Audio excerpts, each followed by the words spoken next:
estamos aqui nesta manhã santa, gloriosa, para ministrarmos a palavra de Deus da lição de Escola Bíblica Dominical. Mas antes nós vamos fazer uma oração para agradecer a Deus por esse momento de estarmos aqui como Igreja do Senhor Jesus. Senhor, nosso Deus, nosso Pai, graças te damos, Senhor, por essa grande oportunidade de estarmos aqui na Tua casa para gravarmos esse vídeo. Senhor, abençoa-nos, Senhor, nos dá a direção, nos dá a unção e a capacitação, Pai. Toma-nos nas Tuas mãos, Pai, é o que nós te pedimos e te agradecemos, no nome santo de Jesus. Amém. E o nosso tema de hoje, meus amados irmãos, vem falar o mistério da unidade revelado. Então, hoje nós estamos estudando a lição 9, que vem falar do mistério da unidade. Né? Mistério é uma coisa que está oculta, mas unidade é a união. Né? Então, o nosso texto áureo vem nos trazendo em Efésios 3:5, que fala: o qual, noutro século, não foi manifestado aos filhos dos homens, como agora tem sido revelado pelo Espírito Santo aos seus santos apóstolos e profetas. Efésios 3:5. A nossa verdade prática diz: Deus revelou o mistério que esteve oculto desde todos os séculos aos profetas, aos apóstolos do Novo Testamento. Nós temos a nossa leitura diária. A segunda-feira está em Efésios 3:5, terça-feira em Gênesis 12:3, Isaías 11:10, quarta em Atos 11, 27 e 30, quinta, Atos 11, do 4 ao 17, sexta, 1 Pedro 1:2 e sábado, Efésios 3, do 11 ao 12. Essa é a leitura diária. E a nossa leitura bíblica, que se encontra em classe, está em Efésios 3, do 1 ao 13. Nós vamos estar lendo, meditando, baseado nesta palavra. Nós vamos procurar, diante da sabedoria de Deus, da graça de Deus, ministrar essa aula em nome de Jesus. Por esta causa, eu, Paulo, sou prisioneiro de Jesus Cristo por vós, os gentios. Se é que tendes ouvido a dispensação da graça de Deus, para convosco me foi dado, como me foi este mistério manifestado pela revelação acima, em pouco vos escrevi, pelo que, quando lerdes, podeis perceber a minha compreensão do mistério de Cristo, o qual noutros séculos não foi manifestado aos filhos dos homens, como agora tem sido revelado pelo Espírito aos seus santos apóstolos e profetas, a saber que os gentios são como coerdeiros e de um mesmo corpo e participantes da promessa em Cristo pelo Evangelho, do qual fui feito ministro pelo dom da graça de Deus, que me foi dado segundo a operação do seu poder. A mim, o mínimo de todos os santos, me foi dada esta graça de anunciar entre os gentios, por meio do Evangelho, as riquezas incompreensíveis de Cristo, e demonstrar a todos qual seja a dispensação do mistério que desde os séculos esteve oculto em Deus, que tudo criou, para que agora, pela Igreja, a multiforme sabedoria de Deus seja conhecido dos principados e potestades dos céus, segundo o eterno propósito que fez em Cristo Jesus, nosso Senhor, no qual temos ousadia e acesso com confiança pela fé nele. Portanto, vos peço que não desfaleçai nas minhas tribulações por vós, que são a vossa glória. Amém? É uma leitura bastante esclarecedora, aonde o apóstolo Paulo, escolhido por Deus para receber a revelação desse grande mistério, né? E Paulo, ele dá uma ênfase muito grande, e nós começamos a meditar e ver a profundidade desse mistério que vai nos levar à compreensão de muitas coisas bíblicas em nossa vida, a qual Paulo quis falar. E entrando já na lição, irmãos, eu recordo de uma passagem que me chama muita atenção, em Gênesis 13, 12, 3, onde Deus chama Abraão para segui-lo, e ele faz uma promessa a Abraão ali, e na parte B do versículo diz assim: em ti serão benditas todas as famílias da terra. Ali nós já vemos, irmão, parte desse mistério sendo revelado, né? Havia algo incutido nessa promessa, que o evangelho alcançaria, pode alcançar todas as famílias da terra, mediante a fé em Jesus Cristo.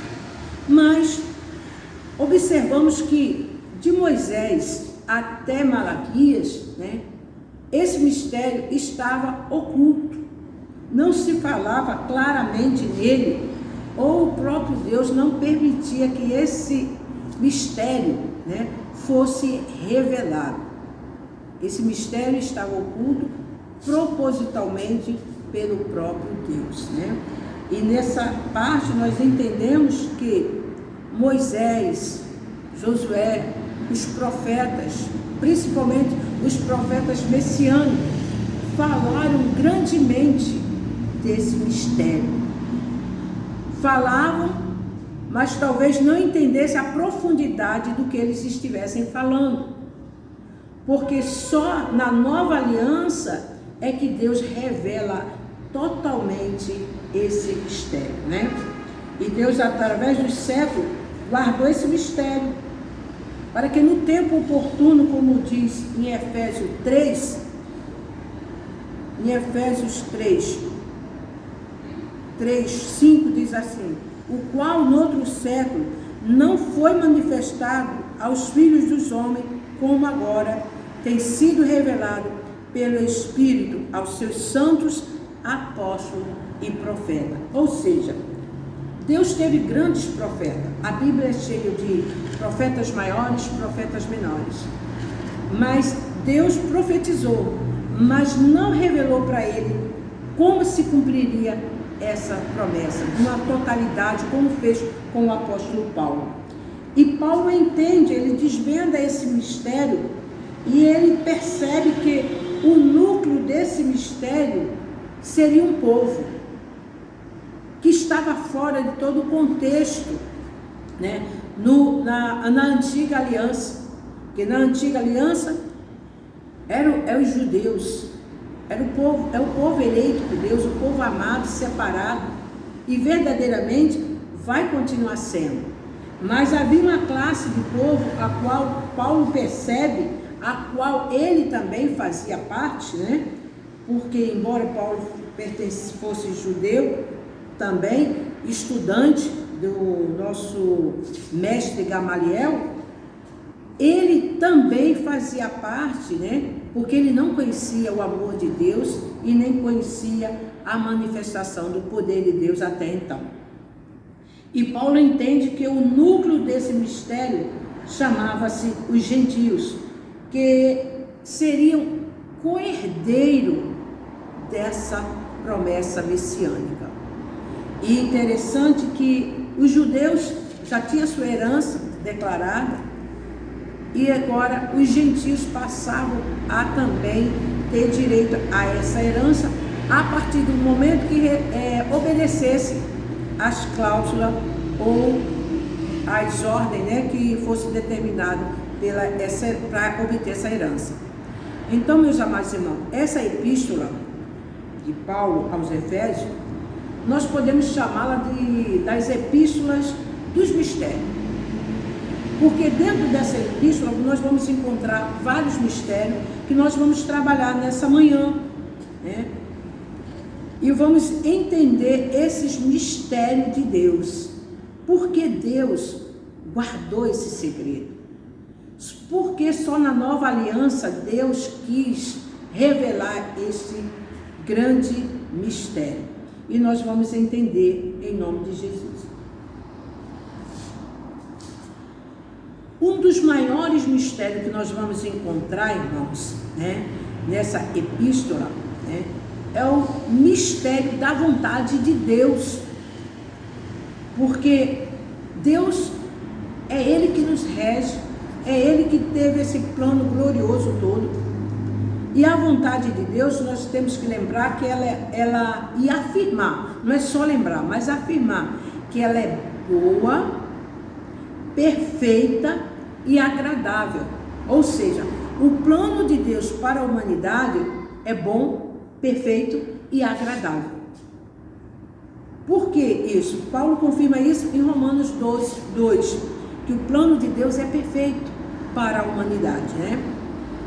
E dentro desse mistério, nós vamos encontrar um mistério glorioso, que Paulo, ele fala muito desse mistério, que é o mistério da graça de Deus. Um favor que nós não merecíamos. Nós éramos outrora inimigos de Deus. Deus amou-nos, sendo nós ainda pecadores, culpados. Deus já tinha nos dado uma bênção do amor. Então, a graça, ela vem direto do coração de Deus, ela é divina, né? E ali em Lucas, quando Jesus, o nosso irmão Lucas, ele fala, e crescia Jesus em graça, em sabedoria, em estatura, diante de Deus e dos homens. Então, a graça, ela vem de Deus, é um mistério. Entender a graça, você tem que primeiro ser participante dela, senão você não vai entender o que é a graça do Senhor Jesus. É dada através de Cristo, né? Em 1 Coríntios 1,4, Paulo fala que a graça é dada através de Cristo. Não existe outro meio de você ser agraciado fora do contexto bíblico e fora do contexto evangélico e sem Cristo. Todo o conteúdo do Evangelho é a graça de Deus sendo manifestada através da palavra de Deus, né? E ela foi doada para que nos acompanhe ao longo das nossas vidas até a nossa eternidade com Cristo Jesus. Essa graça, ela também é multiforme. Ela tem multiforme, ela é multiforme. Quem diz isso é o apóstolo Pedro, em 1 Pedro 4, 1. Nós não estamos lendo para nós tomarmos tempo. Ela também não deve ser recebida em vão. É aqui que eu quero meditar um pouco, irmãos, porque essa graça nos foi dada, nós não merecíamos, e de repente alguém te oferece essa graça. Aí você recebe, mas não dá o valor devido. Não guarda ela como deve ser guardada, não ama como deve ser amada, e você recebe ela em vão. Ou seja, tudo que Cristo fez, tudo que os nossos santos apóstolos e profetas fizeram, você anula por você não abraçar essa tão grandiosa graça. Então a graça não pode ser recebida em vão, né? Como diz em 2 Coríntios 6, 1, Paulo fala sobre isso, não deve ser recebida em vão, ao contrário, abrace, receba, porque traz benefício. Dentro desse mistério que Paulo afirma, né, existir, Paulo cita também um outro mistério. Como eu disse, a epístola de Efésios é cheia de mistério. Em Efésios 3, 4, ele diz, pelo que, quando lerdes, podeis perceber a minha compreensão do mistério de Cristo. Então, Cristo também é um mistério. Ele deixa claro que a própria pessoa de Cristo, em si mesmo, é um grande mistério. E dentro desse mistério de Cristo, nós vamos ressaltar a encarnação de Cristo. Que mistério é esse, irmãos? A Bíblia fala de uma forma gloriosa. O próprio apóstolo João fala que no princípio era o verbo, e o verbo estava com Deus, e o verbo era Deus, e ele habitou entre os homens, né? E ele fala de uma forma que próprio Cristo, né, ele encarnou, ele nasceu de uma virgem, uma coisa sobrenatural, um mistério que para a mente humana é muito difícil entender isso, mas com a graça de Deus nós conseguimos entender. A sua morte sacrificial também é um mistério. O seu sangue remidor, irmão, um sangue remir, apagar, nos libertar, nos curar, nos trazer uma vida, é um mistério que Cristo nos revela. A sua ressurreição soberana, a forma como Cristo ressuscitou, foi gloriosa, é um mistério até hoje. A sua ascensão pessoal ao céu, os discípulos contemplaram esse mistério glorioso de ver o próprio Cristo subindo ao céu. E agora, irmão, nós vamos falar do mistério que engloba todo esses mistérios que nós já falamos. O propósito desse mistério que nós temos falado, da graça, da encarnação, do sacrifício, do seu sangue derramado na cruz, da sua ressurreição, da sua ascensão, porque quando ele sobe, ele diz que vai preparar lugar. Mas preparar lugar para quem? É exatamente por ser um grande mistério que Paulo começa a revelar os propósitos de Deus. Jesus sobe na sua ascensão, mas ele diz: eu vou para o Pai, vou preparar-vos lugar. Quando estiver pronto, eu voltarei e buscarei vós para mim mesmo. Ou seja, são mistérios que o mundo não conhece, mas Deus revelou, sabe a quem? A igreja. A igreja é o maior mistério que Deus propôs. Por quê? Dentro da igreja, para chegar até a igreja, ele derramou a graça. Ele fez o seu filho passar por toda essa trajetória que humanamente não dá para entender, por amor a um povo que era rejeitado, pecador e que não merecia este amor, né? Então, a igreja é um grande mistério. Mas por que Deus planejou a igreja antes mesmo da fundação do mundo? Porque Deus é um Deus onisciente. Ele sabe das coisas vindouras. E Deus traçou o plano perfeito. Ninguém, por mais que o inimigo das nossas almas tente ofuscar o plano de Deus, ele jamais vai conseguir. Porque Deus é Deus até do próprio inimigo. O diabo, o inimigo, Satanás, está debaixo da autoridade de Deus. Então, por que a igreja é tão importante para Deus? Em Efésios 10, Paulo explica isso. Vamos ler? Para que agora, pela igreja, a multiforme sabedoria de Deus seja conhecida dos principados e potestades do céu. Ou seja, através da igreja, Deus manifesta o quê? O seu poder. E ele fala: eis que te dou poder e autoridade para pisar em serpente e escorpiões, né? Deus nos deu essa autoridade. Deus nos deu formas de divulgar não só a sua autoridade, o seu poder e exercer o poder de Deus através da sua igreja, né? E também mostrar para a potestade, os principados, que Ele é Deus, que Ele é o Deus criador de todas as coisas, né? Então, isso nos faz entender, meus amados irmãos, que a nossa vitória sobre o pecado é real.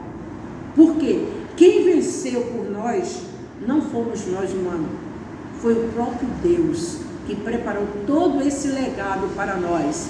E hoje a igreja, ela existe, ela permanece, né? E Paulo diz que mesmo nós antigamente não reconhecia a Deus como Senhor e Salvador das nossas vidas, o Senhor já nos amava. Por quê, meus amados irmãos? Deus estendeu esse plano universalmente, por quê? para todas as nações, tribos, línguas. Por quê? A Bíblia diz em João 1:11, veio para o que eram os seus, e os seus não receberam. Então, essa promessa Deus já sabia. Deus já sabia tudo o que ia acontecer. Então, Deus preparou um plano e estendeu aos gentios. Glória a Deus por isso, porque hoje nós somos igreja do Senhor Jesus. Hoje, nós somos a igreja constituída de pessoas que escapamos de um sistema, né, de governo espiritual satânico, e hoje estamos num plano divino sobre a autoridade de Deus, e que nos delegou também a autoridade para fazer obras iguais ou até maiores a que Deus fez, né?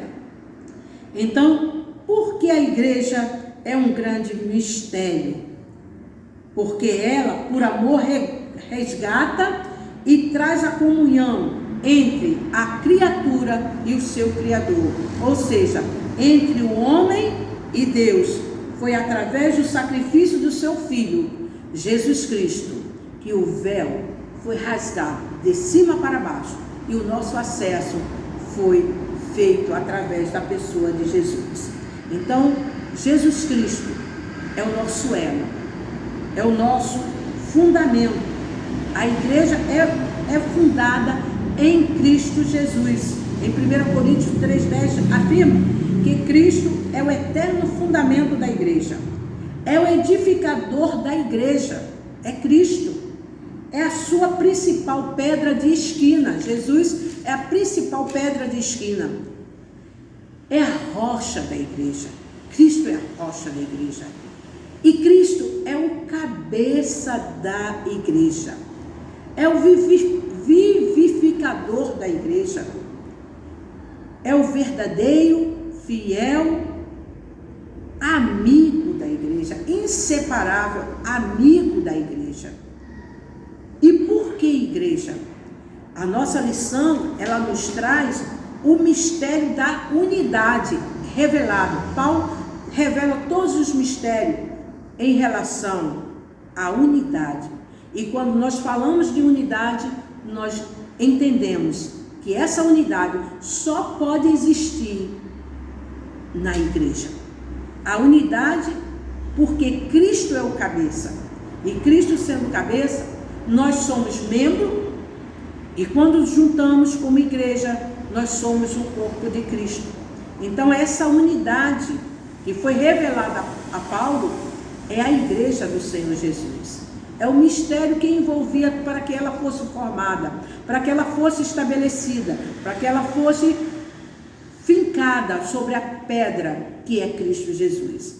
Então, meus amados irmãos, essa lição nos traz entendimento que a graça, que a encarnação de Jesus, o nascimento de Jesus, toda a sua vida aqui na terra foi um mistério, que muitas das vezes os seus pais queriam entender e não podiam entender, porque era plano divino. E através dessa unidade, a igreja, ela se fortalece em Cristo Jesus. É tanto que ele diz, a minha igreja, que as portas do inferno não podem prevalecer contra a igreja do Senhor Jesus, porque há uma unidade. Nós formamos o corpo de Cristo e somos direcionados por ele, que é o cabeça. E nesse momento, nós estamos passando algumas situações difíceis, porque nós precisamos dessa unidade, de estarmos juntos. Os membros precisam estar juntos para formarmos o corpo de Cristo. Estamos vivendo um momento onde não temos acesso ao templo físico, ao espaço edificado aqui, mas nós como igreja, nós somos o templo do Espírito Santo. Podemos santificar-nos, podemos louvar, podemos exaltar o Senhor e não podemos deixar de ter a unidade, porque a unidade não só se opera quando estamos juntos, mas está vinculado ao amor de Cristo, esse amor de sacrifício, de dar o seu Filho para morrer por nós, sendo nós ainda pecadores. Então, meus amados irmãos, em breve nós estaremos aqui nessa igreja, sentados em comunhão, em unidade, numa só visão, num só espírito, num só partir do pão, para que o nome de Jesus venha ser glorificado e exaltado. Então nós queremos agradecer a Deus, porque escolheu homens como Paulo, homens como Pedro, homens que foram pecadores, mas que a graça os alcançou. E eles entenderam o que é a graça, e essa graça nos alcançou. Hoje nós podemos dizer: eu sou o templo do Espírito Santo, eu sou a igreja do Senhor Jesus. E esse mistério também foi revelado a nós, como Paulo diz, que quando lermos, podeis perceber a minha compreensão do mistério de Cristo. Para quê, irmão? Para que, a saber que os gentios são co-herdeiros de um mesmo corpo e participante das promessas em Cristo pelo Evangelho. O Evangelho é poder de Deus e nós somos co-herdeiro de Cristo. Então que Deus nos abençoe, guarde essas palavras no seu coração, que Deus possa vivificar cada dia mais a nossa vida, a nossa fé, e que nós possamos permanecer nele, porque ele confirma, fortifica e fortalece a nossa fé até a sua vida. Que Deus abençoe em nome de Jesus. Pai, te agradecemos pela tua bondade, pela tua misericórdia, pela tua palavra, por esses mistérios sendo esclarecidos, e hoje nós entendemos que tu és um Deus maravilhoso, tu és um Deus que nos ama, antes mesmo de nós te amarmos. Não fomos nós que te escolhemos, mas tu nos escolheu, nos chamaste pelo nome, já traçaste a nossa história, como diz o Salmo 139, Senhor.